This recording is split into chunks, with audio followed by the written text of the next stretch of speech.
सलाम हिंदुस्तान दोस्तों, मैं हूं मोइन शमसी और ये चैनल है माई हिंदी माई उर्दू। गालिब का एक शेर है, बेखुदी बेसबब नहीं गालिब, बेखुदी बेसबब नहीं गालिब, कुछ तो है जिसकी पर्दादारी है। इस शेर को एक्सप्लेन करता हूँ। पहले ये बता दूँ कि ये जो शब्द है बेखुदी, इसको बेखुदी ना कहें, यह है बेखुदी। बेखुदी, खुदी पर याद आया कि हमारे एक स्वतंत्रता संग्राम सेनानी हुए हैं खुदीराम बोस। खुदीराम बोस साहब का नाम खुदीराम बोस था, खुदीराम बोस नहीं था, वो शब्द खुदी था।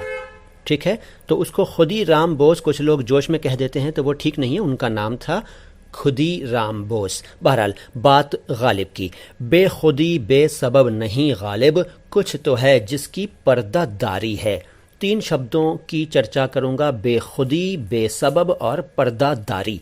बेखुदी का मतलब क्या होता है? बेखुदी का मतलब होता है बेखबरी, यानी कि सेंसलेसनेस। ठीक है, जब इंसान बेखुद हो जाता है, सेंसलेस हो जाता है, बेखबर हो जाता है, बेसुध हो जाता है, तब कहते हैं कि ये तो भाई बेखुदी की स्थिति में है, बेखुदी के आलम में है। गाना सुना होगा आपने, बेखुदी में सनम उठ गए जो कदम, है ना? तो ये वो बेखुदी है, खुदी नहीं, बेखुदी। बेखुदी बेसबब नहीं गालिब। बेसबब का मतलब बेसबब, अकारण, जिसका कारण ना हो उसे कहते हैं बेसबब।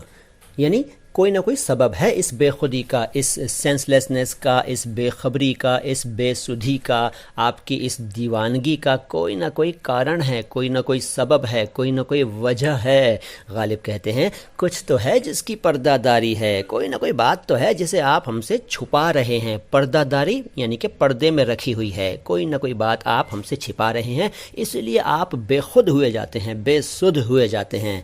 कोई ना कोई कारण है इस बेखुदी का। तो मुझे यकीन है कि आपको आज ये शेर अगर पहले से नहीं समझ में आया था तो अब आ गया होगा। मिर्ज़ा गालिब के किसी और शेर को समझना चाहें या उसके किसी कठिन शब्द के बारे में जानना चाहें तो कमेंट बॉक्स में शेर के बारे में थोड़ा सा बता दीजिए, मैं एक्सप्लेन कर दूंगा। वैसे गालिब को एक्सप्लेन करना आसान काम नहीं है, फिर भी शब्दों का अर्थ और उनका शुद्ध उच्चारण तो हम बता ही सकते हैं और बताते भी हैं। तो याद रखिए इस चैनल को, माई हिंदी माई उर्दू, देखते रहिए इसको। सलाम हिंदुस्तान।